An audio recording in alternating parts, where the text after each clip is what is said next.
All right, so let's get down to business. Hang on, let me get my poop in a group.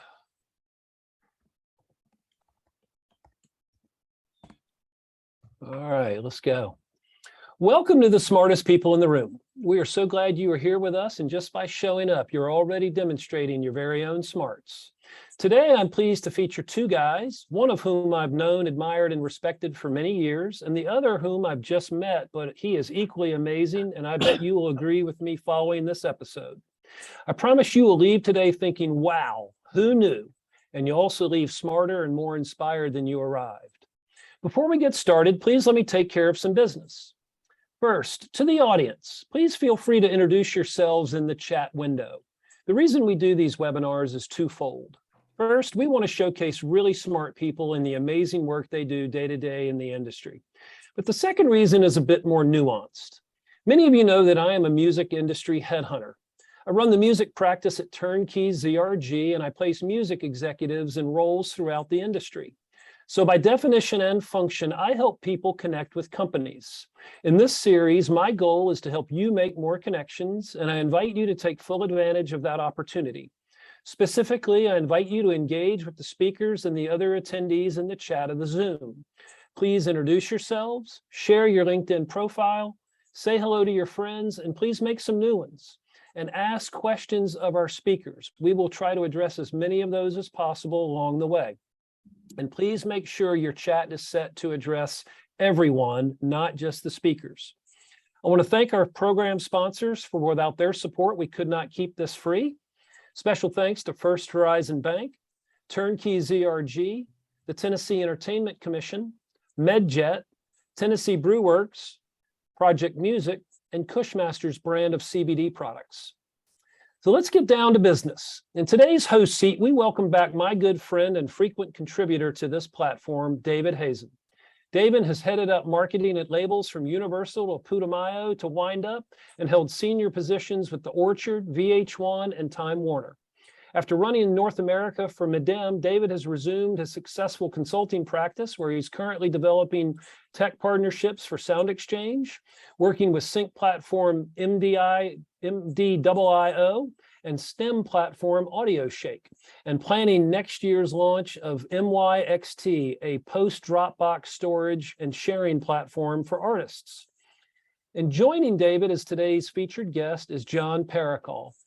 He is president of John Parikhal and Associates, and is recognized as an accomplished award-winning global market researcher, trend-spotting leader, and creative strategist and tactician. He is a creator of hyper-customized insight solutions that have helped companies identify the trends of tomorrow and profitably act on them today. Some of those he's helped over a 30-plus year career are Pepsi, Viacom, MTV, Rolling Stone, Disney, Scholastic, Follow Health Partners, SiriusXM, Coastal Bridge Advisors, and hundreds of Tier 1 U.S. radio stations and media networks. John has been told that the secret to his success is an acute understanding of global market conditions, detailed trend and analytics, market psychology, and bold and creative branding that helps cut through the clutter of the over-communicated world to emotionally engaged customers. Author of over 400 blogs and articles on communications, business, marketing, and human behavior, he also penned the definitive generational classic, The Baby Boom, Making Sense of Our Generation at 40. Known for his willingness to tell it like it is, as long as it helps his clients grow and profit, he says, as we struggle to come out of COVID, my tough advice to business is be willing to admit the things that aren't working anymore, even though they worked before, and to accept that they may need help. I am so pleased to have these rock stars here today. David, please take it away. Thanks, Tom. So those of you guys that know me out there don't really know how I got started, because I was in Canada and in Toronto when I was coming off my first job running the Canadian Music Show. I was looking around trying to figure out how to get started in the industry, and I saw there were only two world-class companies that were actually based in Toronto that weren't branch offices of multinational record labels. One was Michael Cole's concert promotion company, CPI, which evolved directly into Live Nation, and the other was Joint Communications, the powerful and mysterious media research company that was hired by MTV and the radio stations across North America to actually tell them what music to play based on that research. And when Joint Communications CEO John Parikhal, our guest today, and I were introduced by a common friend, for reasons I still don't understand to this day, John let me run my little Music Matters consulting company out of his office, giving me instant and unearned credibility, as well as a clear path back to New York, where I live. So now fast forwarding just a few years here into the present, John's one of the true architects of modern music media. And I'm just really, really glad that we were able to have him join us today. So to get started, I wanted to call your attention to the fact that John's the only guy that I've ever heard of that had close working relationships with Marshall McLuhan, the greatest media thinker of all time, and Peter Drucker, the greatest management thinker of all time. So, John, to get started, can you tell us what those guys meant to you, how they influenced your consulting work, and including the time that we worked together briefly at VH1 when you were consulting us, and what it means for right now? How relevant is all that you learned for right now? Yeah, I was like Marshall McLuhan a lot. Most of the younger generation don't know him, except sometimes they hear things like the medium is the message, which is one of the slogans that he created to explain what was going on. But he profoundly changed the way we understood media, music, everything, because he focused on the fact that content didn't matter when a new medium came along, whether it was TV or whether it was the internet. When a new medium comes along, content isn't the thing. What happens is that the medium itself changes the way that you perceive, the way you see the world. And without going into his brilliant books or a lot of his work, we've seen that line going from the time TV came and changed the way we saw the world, not because what we saw on it, but because of the way our brain stopped working so we could watch it. It's the kind of same thing as TikTok. We actually believe we're watching it, we're getting something out of it, but our brain's not working, it's just reacting. And was a very, very profound thing. And I think going into the world we're in right now, we've got a lot of that. Drucker was just a guy who looked around business, brilliant guy, looked around business. And he said, you know, they're not teaching management formally to anybody. And if you don't have proper management, companies can't be successful. So I was hugely influenced by him and his work. I got to be friends with him later in his life. And it's something that I really see in the entertainment business, a gaping hole for help on management, how to manage yourself, how to manage your employees, how to direct the resources you've got, whether it's in the film business or the tech business or the music business. So those guys influenced me hugely that way. When we were having our warm-up session, John, you had actually shared with me something that I didn't know despite our past conversations about both those guys. And that was that they actually knew each other and were close friends. Yeah, that's mind blowing. It's the story I never knew. It's only because I heard it from Drucker. I didn't even, they never shared that with anyone, but they were best friends. And you had the smartest management guy in the world and the smartest media guy in the world hanging out over dinner, having drinks and eating and talk. I wish I would have been at that table. That was the kind of collaboration and thinking of great minds that really changes the world. I wish I could have read that book. So before we get into media in depth, I want to talk for a little bit about some of the artist work that you did, helping to launch and discover, in fact, some of the most significant artists of recent decades. One in particular, right before I was moving back to New York, I remember going with you and your staff to an afternoon private performance at the El Macambo to see an unsigned, unknown band, the Tragically Hip, who went on to become the biggest and arguably best loved Canadian band of all time. Yet from BTO to Rush to Arcade Fire, the biggest bands in Canada were generally equally or nearly equally as big in the US. Yet the Tragically Hip, the biggest of all, never really managed to crack the US market despite filling stadiums, not arenas, coast to coast in Canada. Why do you think that was?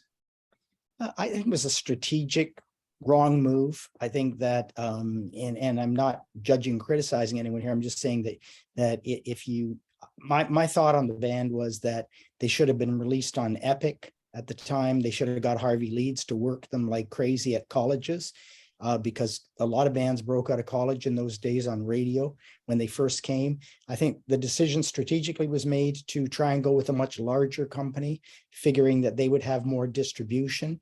But if you don't have experience in the business, you don't realize that if it doesn't matter what a record company signs, if they don't put resources behind it, if they don't have the passion, if they aren't willing to go the extra mile, you have a good chance of not making it.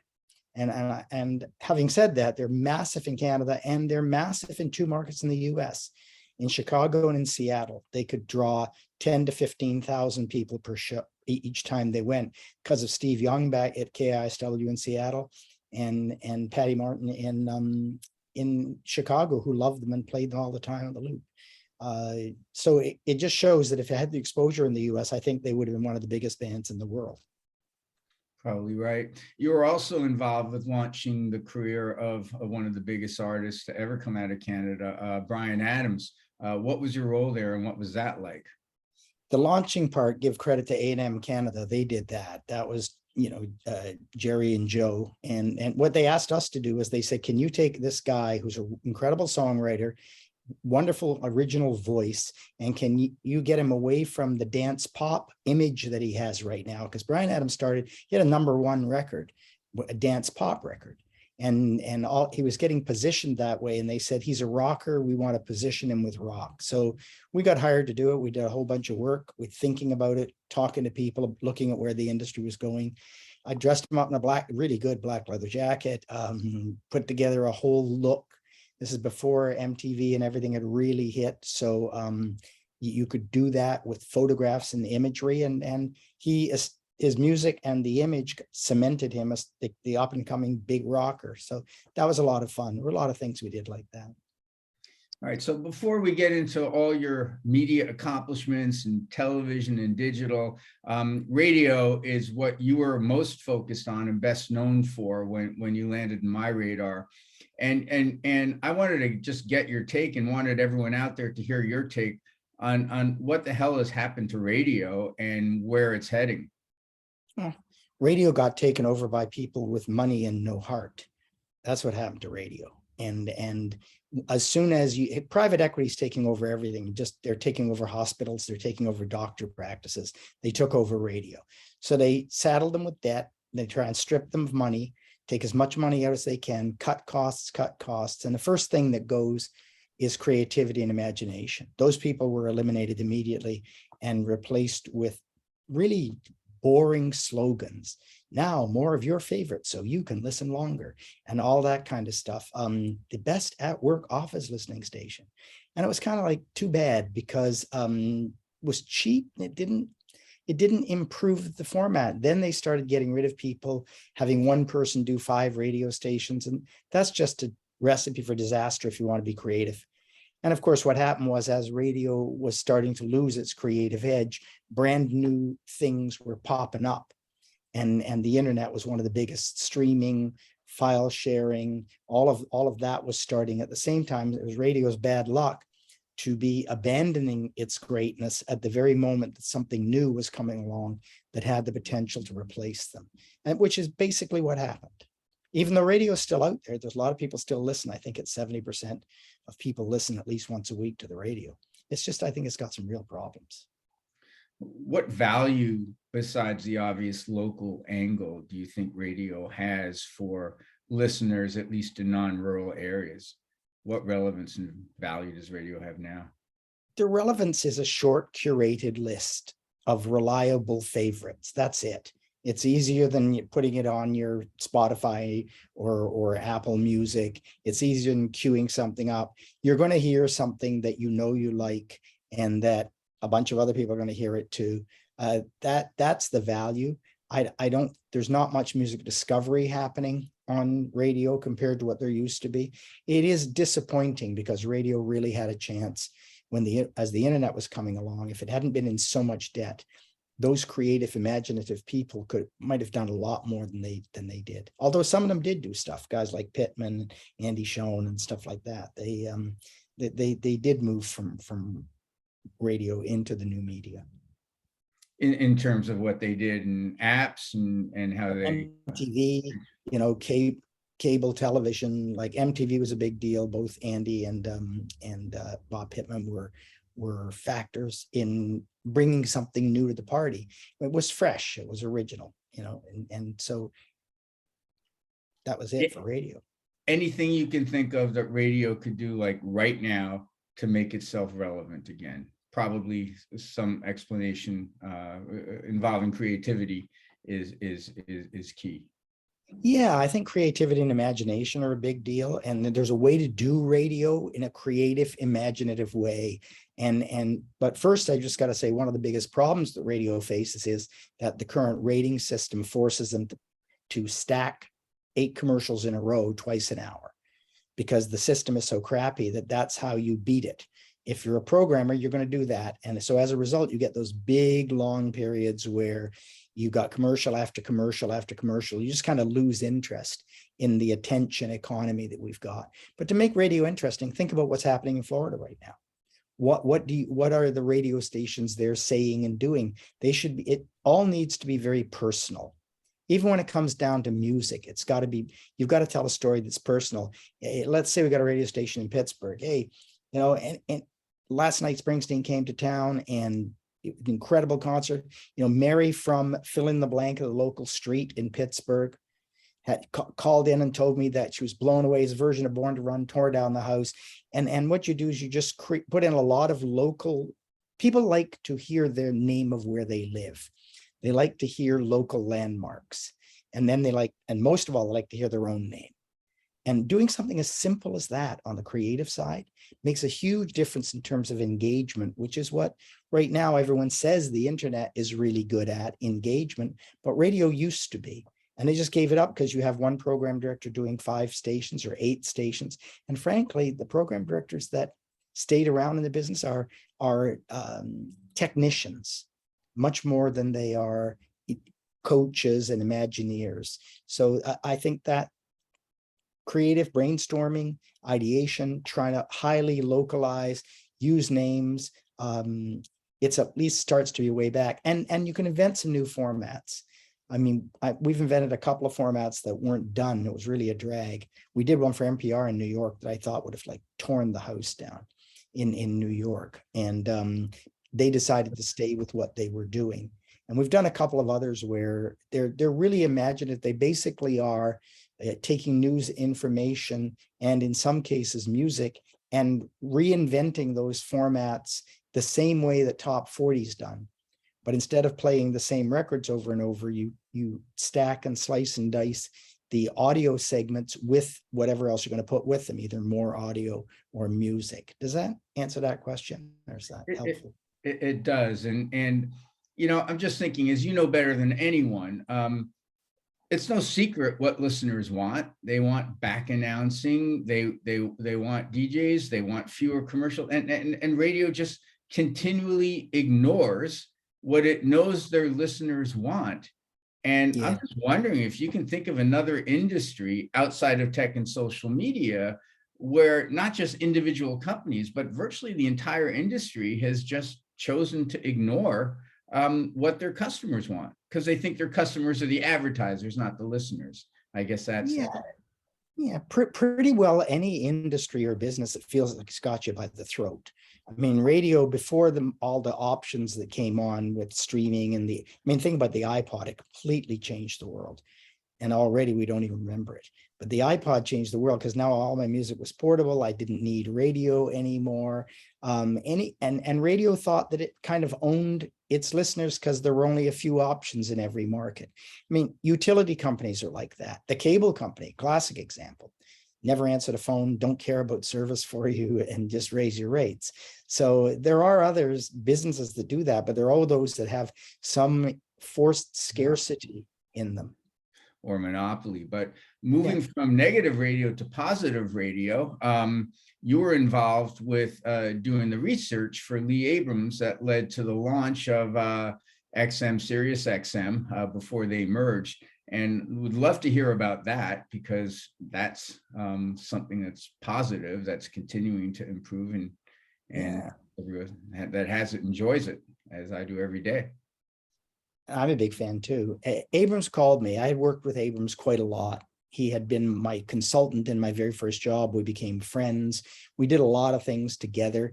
And then he called me and he said, we got a chance to put this channel on, this satellite channel, but we don't know what all the programming should be, because we've got all these different frequencies. How do we do it?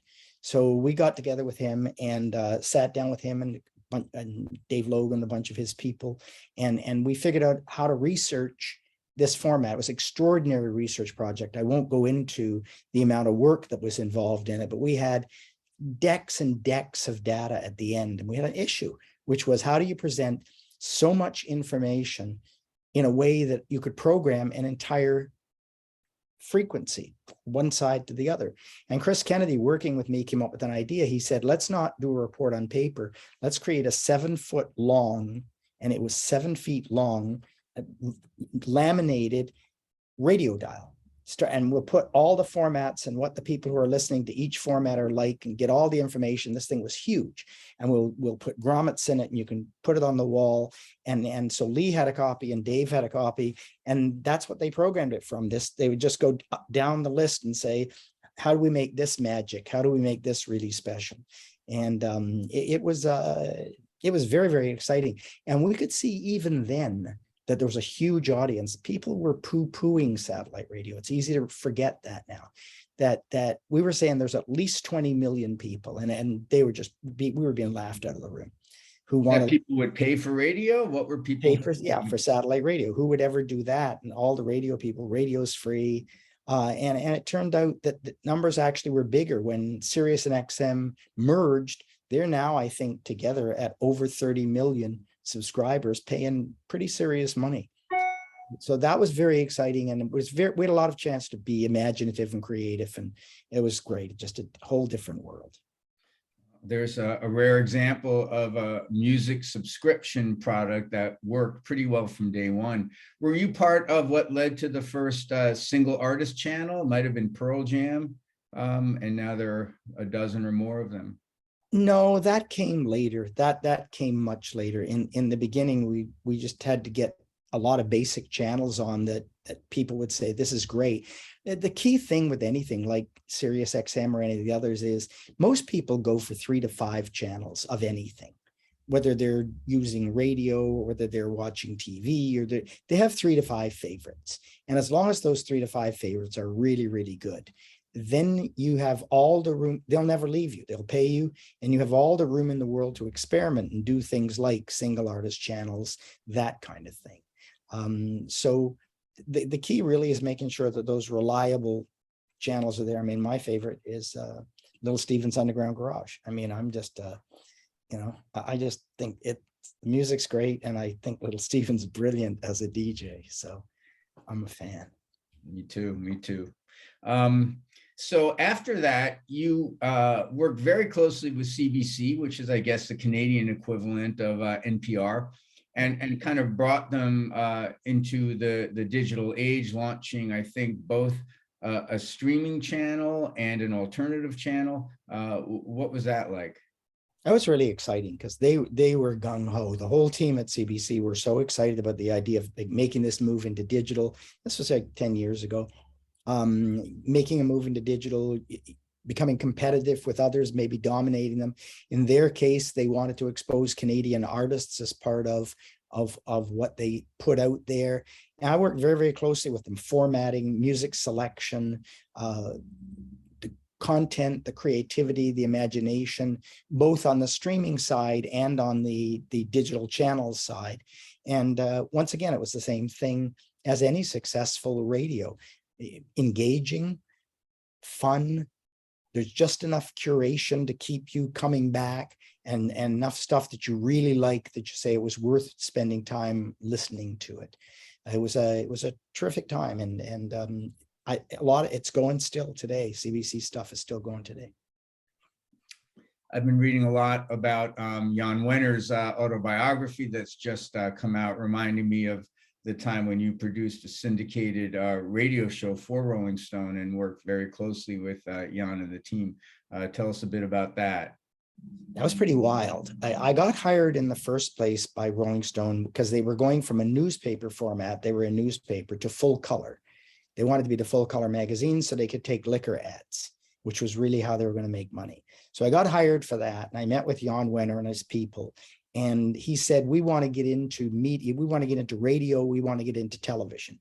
And he said, we're already starting our own TV, we're starting a Rolling Stone TV program, but what about radio? How do you get us into radio? And I said, well, you got a big brand. And what if we, instead of doing a standard history of rock and roll, which means it's already over, how about we do the continuous history of rock and roll? It goes forever. And we did, and it was the biggest success for the next couple of years that had been on radio. Now, how it came about is kind of interesting. While we were taking the magazine from newspaper to full color, there was a feature in Rolling Stone called "Where Are They Now?" And it made me sad, because it was all these bands that I'd heard when they were in the 60s, and they were kind of broke and there were terrible things happening.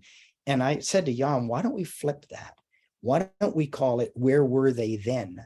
And we take Springsteen and we take the Stones and whatever, and we go backwards instead. And it was a great idea. They put it in the magazine. It was a big hit. In fact, it became the #1 most popular thing when they put it in the magazine. And from that, he said, do the radio piece and use the same technique, keep going, create something different. Don't be sad, always be happy, always be moving forward. And rock and roll never dies. It's a continuous history. And I'll save the stories of me and Death John Lennon and Jan Wenner and me together that night and everything for some other time. All right, part 2. And what you did with Rolling Stone, I think, led to you working closely with Tom Freston and his staff at MTV, which resulted in us working together when you were brought in to help us get a more solid brand and direction at VH1, when the only thing that was getting ratings was abysmal Gallagher reruns. So. Gallagher was awful. Jumping on that big couch, it was one of for anyone who hasn't seen it, don't go and watch it on YouTube, because it's so awful that you'll wonder why it was on TV, but it worked. Yeah, Freston asked me, I had done some work with MTV in the beginning when Pittman first put MTV on. He wanted research on VJs and what was going to work and what was working, what wasn't. I got known around there. And Freston said to me one day, he went, here's the deal. We are about to turn VH1 into a home shopping channel if we can't save it. And he said, I'd really rather save it. I think it's really important, but no one's been able to come up with a solution. Would you consider doing it? And I said, it'd be a very exciting job. So I talked to him. We got it all agreed on. Sykes came in just as I was starting as the president of, which was great because he managed to get us Stones TV for that first couple of weeks that we were trying to buy some time so it wouldn't be turned into a home shopping channel, and to figure out what to do with it. And we did a really, really sophisticated research, the kind of stuff we had done in radio and I'd done for packaged goods. And we broke 25 to 44-year-olds into 13 different segments or types of viewers. And we found 3 that the channel would appeal to. And we put together the commonalities of those 3 groups and said, okay, this is what the channel is going to be built on. And were these like psychographic segments? How did you define psychographic segments? Yeah. And we knew how old they were. We had a very, very good idea. So now the question was, now that we know who the audience is, how do you do something they're going to love? How do you make it really, really special so that you've got this big platform, you don't want it to become home shopping, you want it to serve those listeners. And that's where we used a lot of the tools from Peter Drucker's world, from the management world. We used a lot of tools in creative ideation, things such as must and want lists. And this is how VH1 really became successful. We put a list together of musts and wants. What must be on the channel and what do we want to be on the channel? Musts were non-negotiable, wants were negotiable. And we spent 2 days with the team figuring out what they were. And there were 4 things on the must list. And so we then went out to producers and we said, bring us shows that meet all 4 of these. And producers, being what they are, they showed up with things that only met 2 of them or 3 of them. And we literally threw them out. We said, don't even show us what you got. It's got to go all 4. So then this one day, a guy called Tad Lowe comes in. He says, I hear that you're being real strict on all 4, having to go through these 4 filters. And one of the filters was music must be in everything we do. And we said, yeah, we are. And he said, well, I think I got something for you. I got 10 shows for you. And he ran them all down and we looked at them and we took 4 of them and we said, these are really good. And I remember that Lauren Zelaznik was working there at that time. She went on to do a very, very good job with Bravo and now at NBC. Really, really smart programmer, thinker, creative force, Lauren was. And one of these shows, Lauren and I were looking at, and this looks pretty fabulous. It was called Pop-Up Videos. And what Lauren and I really liked about it was not only did it meet all 4 criteria, but it had that whoop sound. And we had to fight for that. We had to fight for that sound to be kept in the show because people thought it was goofy and dorky and all that. So, with shows like Pop-Up Videos and Storytellers and Behind the Music and a number of the other anchor shows that we did, VH1 was saved from becoming the home shopping channel and, really got a new life. But there was a very conscious set of tools used. It just wasn't a bunch of people sitting around smoking pot and saying, let's just think up a TV channel, So that's my short answer to that. So you've always been great about telling people nicely what they should do. In general, right now, if you were running a radio station, a terrestrial radio station, what would you do? Well, I do a couple of things. The first thing is I reset financial expectations for the people who've put money into it or who expect to get money out of it. Because I think that you need to invest money for radio to succeed. One of the reasons that it's not working is because they're not investing. They're stripping. And we know what happens when you clear cut a forest. You end up with a mud swamp and then a desert. And that's what we basically got. But so I turned that back around and I'd say, you want to do something great? First of all, let's try and have better commercials. Let's at least improve the commercials, do more local commercials, local people who will speak to the community and the community will support them. That's what radio used to do. There used to be a lot of great Stern, who does an amazing job or did an amazing job of creating some commercials that people would listen to and remember. I mean, the examples are there. Yeah, he was amazing. And the other thing is I would just work very, very hard with my announcers to engage with the listeners in things that are important to them. And what's important to people is really basic stuff, traffic, weather. And I don't mean saying that just that the traffic's heavy, but if you feel like your ass weighs 100 pounds because you've been sitting on that expressway for the last hour and a half, well, I got bad news for you. It's going to weigh 200 pounds because you're going to be there for another hour. Things like that, maybe not that one exactly, but just where people feel, wow, you are empathetic with me. You understand how I feel about anything. If there's a concert coming, be excited about it. The next day, talk to a couple of people about it, but not about maybe what songs they heard, but about how they felt when they were there. Because I think that's the greatest power of radio. It's a radio of deep emotion because you have to use your imagination to listen. It has no pictures. So you can't listen to radio without your imagination engaging. And I just think that if you did more of that and you trained and supported your staff on it, you'd have better radio. That's it. It's as simple as that. Personality and passion. That's great. Well, I hope someone's listening. What about Netflix? They're failing their subscribers or dropping off. Like, what would you do to reverse the decline in Netflix subscribers if you were running Netflix? Well, I think Netflix has got a couple of issues going on. First of all, the expectations were so high for Netflix that once the pandemic was kind of receding, all those viewers had other things to do, like go outside and go to bars and live their lives.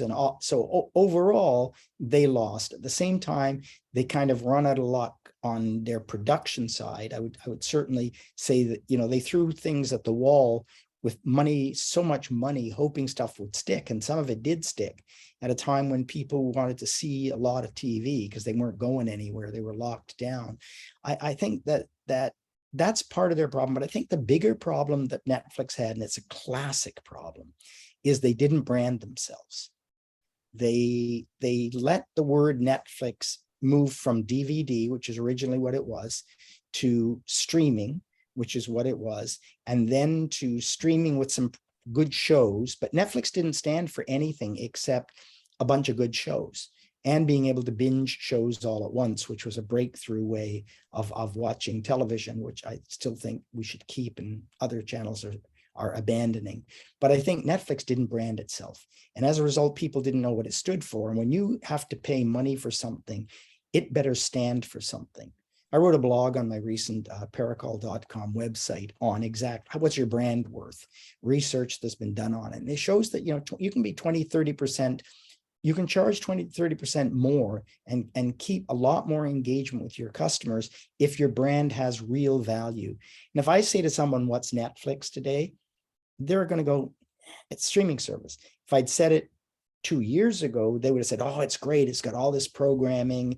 But they lost the opportunity back then to brand. They can do it now. And it's a I think it was because they had no competition and they maybe didn't see the same need to brand themselves because they were sort of creating a whole new medium in a way.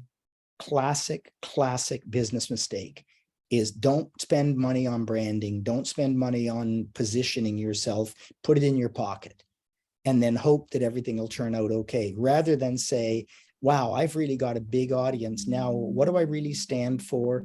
What's my meaningful difference? Because that's what Netflix no longer has, a meaningful difference. It once did, but now we got HBO Max and we've got Amazon and we got Prime and Netflix doesn't stand for anything special. I think they dropped the ball big time on that. And I think they've still got time to fix it. All right. I guess, you had an influence in my life before we even met and provided at the same time kind of a microcosm of the birth of modern FM radio, because when I moved as a young teenager, pre-teenager to Montreal, there was this very bizarre and unusual, unique station, Chom FM in Montreal, only bilingual station in Montreal. They're talking in English, they're talking French. They're playing any song that was more than 20 minutes long so that they can leave the station and do whatever. I was aware all of a sudden that they were sort of having the same message and there was a certain vibe and energy level and it was consistent, it was reliable, it wasn't repetitious, but it was professional in the good sense. And I would find out when we meet many years later that you are actually the guy behind that. What did you find at Chom? Because you were approaching as a business person, and I was wandering across the street from high school trying to catch a glimpse of the Live World Jive and some of my early radio idols. What was that like? I was wearing two hats. So one of the hats I wore was, I have a client and they need to earn some money. And so can we figure out how to make this get more listeners? But the good thing was both hats fit the same way. And all we did at Chom, the biggest thing we did at Chom was we turned the mirror off of the DJs, because it was all about them. Listen to me, listen to what I want, listen to what I'm playing, me. And we just turned the camera around and put it on the listeners. And we said, what do our listeners want? Let's, instead of us telling us all about how great we are as DJs and programmers, how about if we say, what do you want? Let's give you more of it. Let's give it to you in a very creative way. And Montreal was interesting only because it had artists you never heard anywhere else. Like we broke, Styx broke out of Montreal. I mean, there were so many bands, that Supertramp, all these harmonic rock for the French listeners who didn't necessarily speak English, but really liked that sound.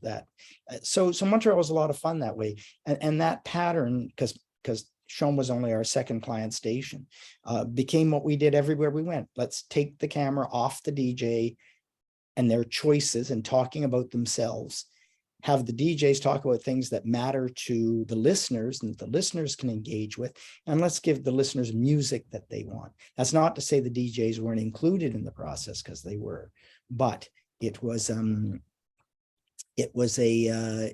really a pretty simple process, and I'm happy to that it worked out for the listeners and for us, because we helped our clients make some money, and we created some great radio that listeners really liked. Great. When we were having our warm-up call, we discovered that we had both bought and read the same book by a former client of mine, Chip Conley, who after Airbnb CEO took him off of the festival thing he had hired me to develop for him, hit his niche with this modern elder movement, which came from him having worked at Airbnb and finding out that he had so much to learn tech-wise, working at a tech company, from the smart young people there, who at the same time didn't have much of a grasp of management and marketing, and of course comparatively less life experience. So that kind of mutual mentoring, two-way process is the birth of a whole new movement. And I was just wondering what some of your main takeaways from Chip's book was. Well, what was it? It was wisdom at work. And I think the key there was that here you got these Airbnb guys who are really good at tech, at figuring out how you can make a reservation and make sure that everybody gets paid and the whole bit. They didn't have a lot of life experience, and they didn't have a lot of business experience. Chip had lots of business experience, but he wasn't that great at tech. And he was as intimidated as they were when they came together.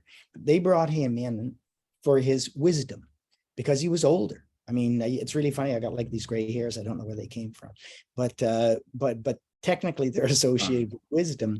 And I do think it's something that's been missing in basically all of business. And here's why.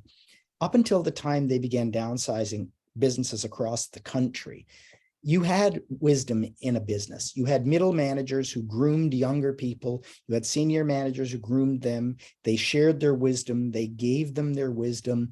And as a result, those companies just flowed. They often promoted from within, and they went along really well. When the private equity guys got in there, the first thing they did was strip out as many bodies as they could. They got rid of that conduit. They got rid of that wisdom trail. And as a result, these companies floundered, which they continued to. So now you got tech companies, you got startups, you got a lot of companies that need the very thing that used to make companies successful. They don't know what to do. The great news, and Chip Conley was an example, is you can rent wisdom. You can hire wisdom as a consultant. And that's what they did with Chip. He learned tech from them.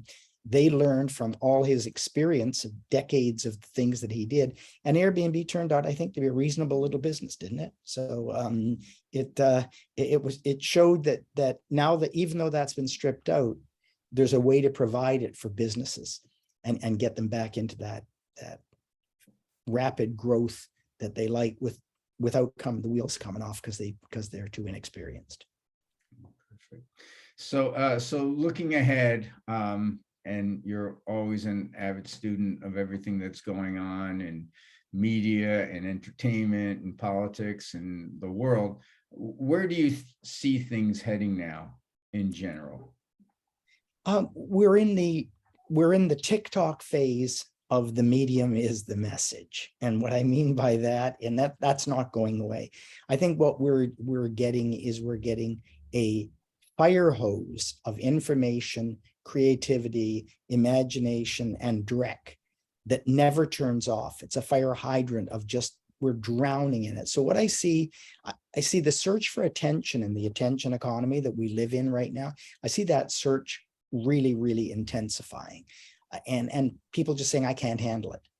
And what we're going to see them doing is people are going to start building their own filters and thinking in categories, which they already do, but intensifying the categories that they focus on that interest them. And so you're going to see, McLuhan talked about, media creating tribes more than ever. Having tribalism would come back because you didn't have a mass anymore. Everything becomes these verticals. And I think these verticals are going to accelerate. And we're already seeing it in politics. We're seeing it in entertainment. if you ask 20 people what the number one song is, you'll get 15 different answers these days, where that was almost unthinkable a decade ago, even, that everybody didn't know the number one song or the number one show on Netflix or something like that. So I think that we're going to see more verticals, and we're going to see, this is the good news. I think we're going to see the basically thoughtless popcorn type of entertainment give way to a demand for something that's got more story to it. And I think we've got a chance to get more stories and more universal stories back again. I remember decades ago, I asked, this guy was an aura reader and kind of read your palm and did everything. And I said to him, so what do you see in the future? And he said, world peace will come from one song that the whole world will sing, and it will be sung by a woman from a country that represses women. And I've been waiting for that. So I do optimistically hope that that song from a country that represses women becomes the song of peace for the world, because there is, we do want that. All this atomization, all this breaking down into, creates a tension for us to want something that unites us. And so I do think that creatively that's out there, stories. You know, we've seen a bit of it with Game of Thrones and shows like that. They united very large tribes of viewers. I'd like to dream that one day we can unite ourselves in the John Lennon sense, that media can take us to the place where we all agree that we want a better world to live in. So that's my naive optimism.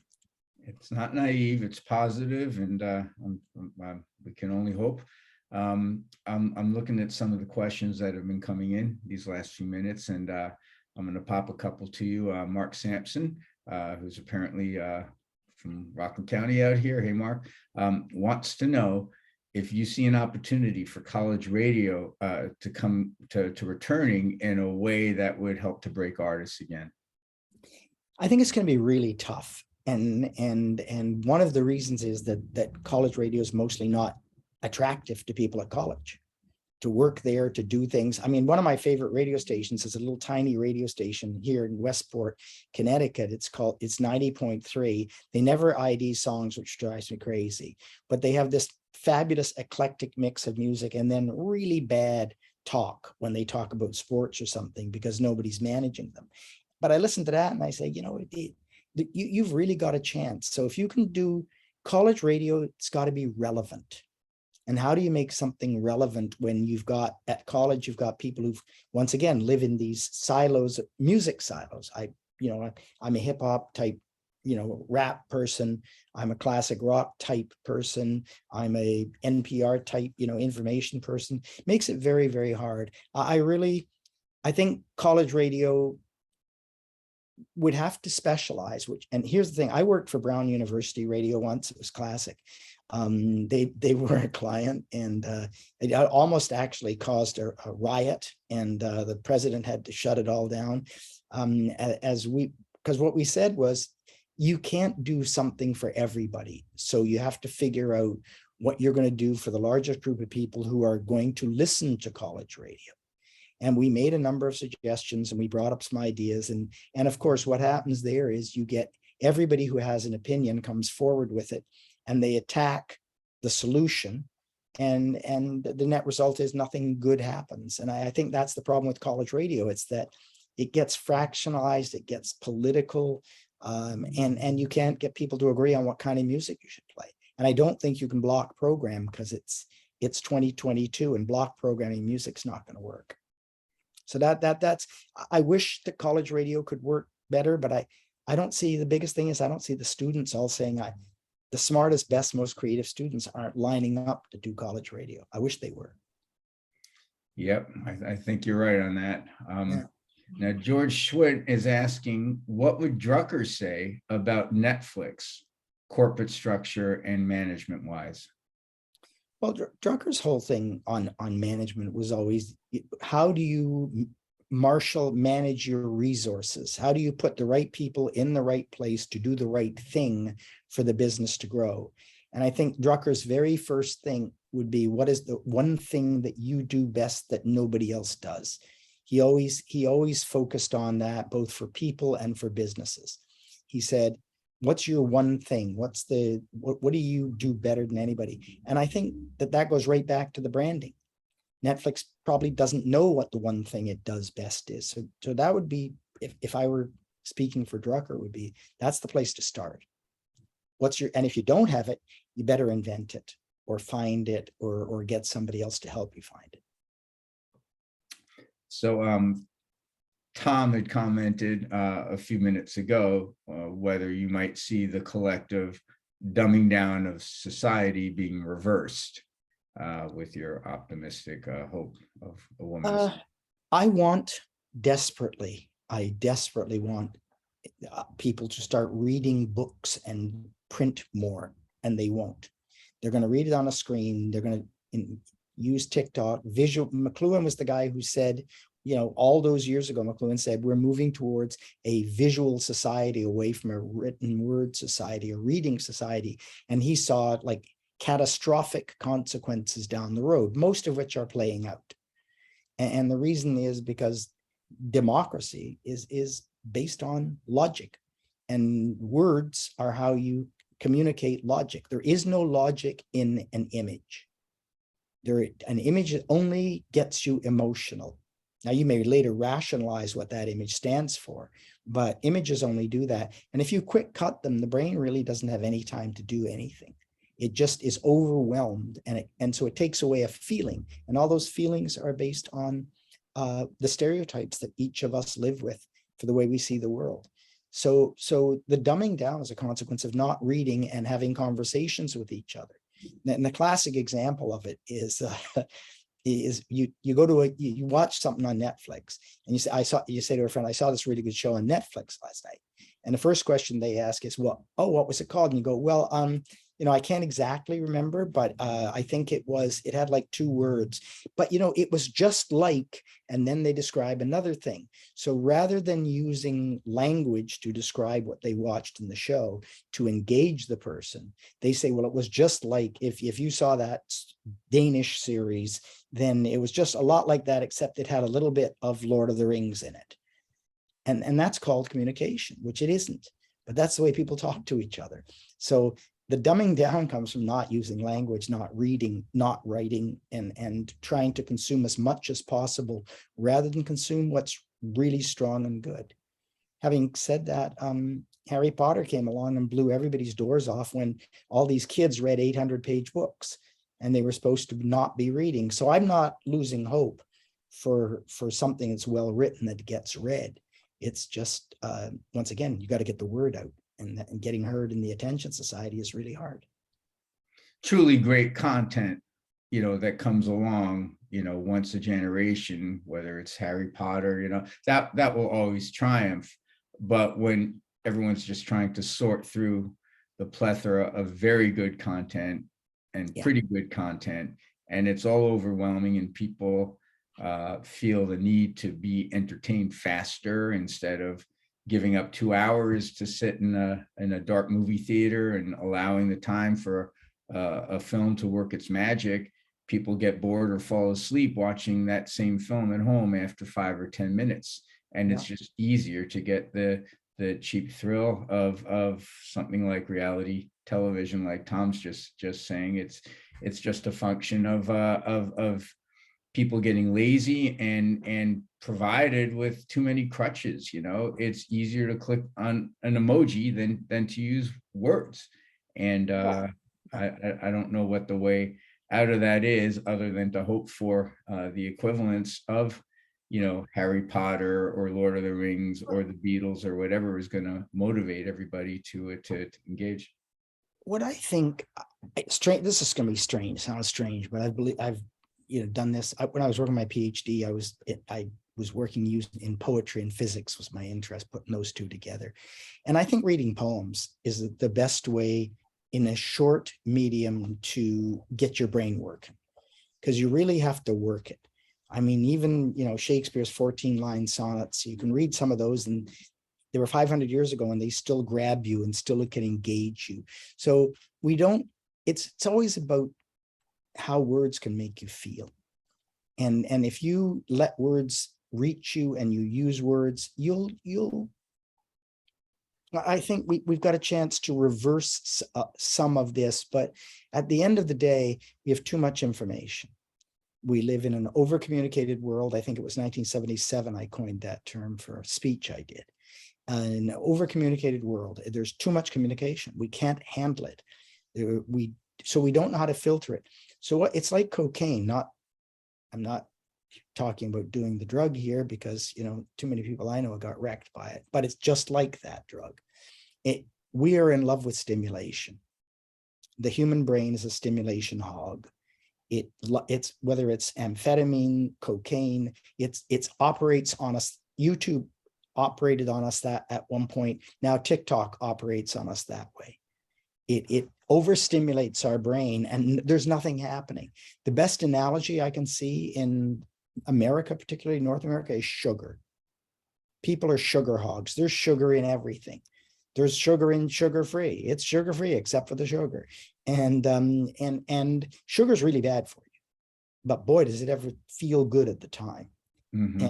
And eventually you're overweight, you've got diabetes, you've got pancreatic problems, you're exhausted all the time. But you know what you want? More sugar. They've done tests on rats where they've given them the choice of cocaine or sugar once they've been given them sugar, and the rats press the sugar button because it's so addictive. And it's exactly the same. That sugar is exactly the same. What I think is what TikTok is. You know, it's a good metaphor for just about all the content in this day and age. Music, television, it's all the equivalent of sugar. But I love what you were saying a couple of minutes ago about poetry, because it's short and it's not a lot of time to read, but it does provide a lot of time to think about. And there's an awesome programming opportunity for you to pick the poem of the day for the app that everyone is going to read and think about and engage with. I mean, maybe there's hope for civilization through art put through the right tech filters. I bet it's already out there, and I bet there are 50 of them. And I mean, I haven't even looked, but because everything's there. We just don't know it's all there because it's the attention economy.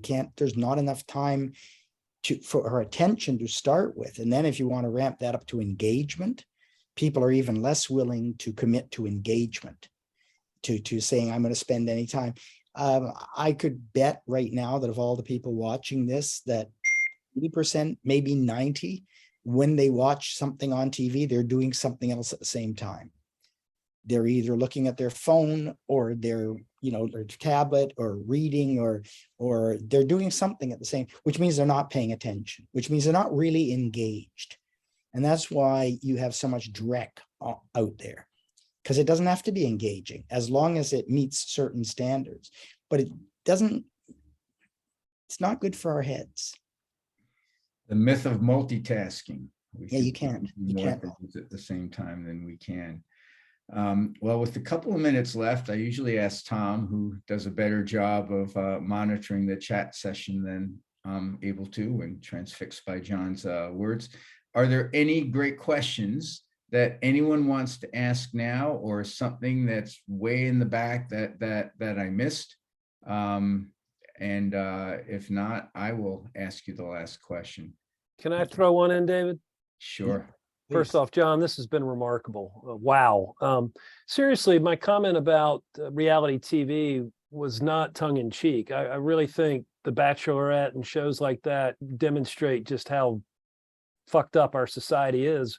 Where is the bottom? And we're not there. I know, but how much further can we go? Well, the biggest danger of all, and it started years ago, was turning news into entertainment. That we're going to find the bottom there, and it's not going to be good, because there's so much information and people don't have context for it. At the end of the day, what we need for anything is context. Context provides an explanation for how all the information that we're getting fits. It gives it meaning. The groups who have kind of dominated context over thousands of years, religion is one. They tell you there's a way to see the world, and now all stories fit into my way to see the world, but my way, whether it's Buddhist or Hindu or Christian or with different sects of it. Context is the thing that we're lacking. And what we're seeing is basically a bunch of crooks and thugs around the world taking over context. And so what they've done, let's take a look at Hungary and take a look at Italy. How ridiculous is it that they are, and they're succeeding with it, saying that you should persecute gay people? How crazy is that? Like, really? Okay, don't you have anything better to do? But it becomes a context for how things are changing, blaming immigrants for everything. Why? Well, because people don't like to take a look at the fact that the employment market has really, really changed. And that the knowledge worker, which is what Drucker talked about, the person who's got a lot of information and skills in their head, are more valuable than people who make their living with their back. So Americans, North Americans, Europeans, they don't want to do that hard physical work for not a lot of money. Immigrants do it, and then they turn around and people say, well, they're taking my job. No, no one was doing that job. So you capitalize on false narratives, which is one of the big things around the world. Look at Putin, he's doing the same thing. And look at Boris Johnson in England, look at the politicians in the US and Canada and South America. They create a story or a context or a framework for meaning. And then they jam whatever select facts they want to put in, usually those that are used to frighten us. So ultimately, the fight that we all have when we're looking at media, we're looking at information, the battle every one of us has is to recognize that all good programming is designed to scare you and then provide a solution. And I mean, look at local news tonight at 11, hurricane, tonight at 11, monster found in the, really? Okay, no, it was just a large fish that somebody pulled in, but they're frightening you. Is your water safe to drink? Do you know, where is your wife? Where's your husband? And as a species, the number one thing Homo sapiens go for is fear. We are innately wired for fear above all other feelings, including love. So when we have so many people who successfully know how to manipulate that in us, which kicks in adrenaline, which kicks in all sorts of hormonal problems, it's a real struggle to be able to look at media and say, I'm not going to fall for that. My daughter just has been off of all social media now for 3 months. She's 30 years old. She goes, I'm not doing it again. I'm done. Because every time I do, it upsets me. And I know it's not true, but it upsets me. So if I don't do that, I'm going to be healthier and more serene. And I think that's the hardest thing in the world, is we actually have to give up the thing we love, which is what addiction is like. Amen. David, back to you. I think we're a few minutes over time, and I think that's as good a note as any to conclude on. And I just wanted to thank Tom for producing these great sessions. I think we're up to about 160 by now. How many? Well, thanks to you bringing kick-ass guests like John. John, this has been remarkable. I promised the audience at the outset they would leave smarter and more inspired than they arrived. Unequivocally, we delivered on that today. So thank you very much. Please keep doing what you're doing. This is exciting. So you've got a bunch of new fans today, me included. Website, Parikhal.com. If you can spell my name, you can see it up there. You can find my website. It's the only advantage of my name. And thanks for inviting me. This was a lot of fun. I mean, David was fabulous. He rehearsed me and took me through a whole bunch of things so that I wouldn't look like an idiot when I was answering questions. He did a terrific job. And Tom, thanks for inviting me, and thank you for everybody who took time out of the day to watch this. I hope it helped. I'm sure it did. Thank you, John. Thank you, everybody.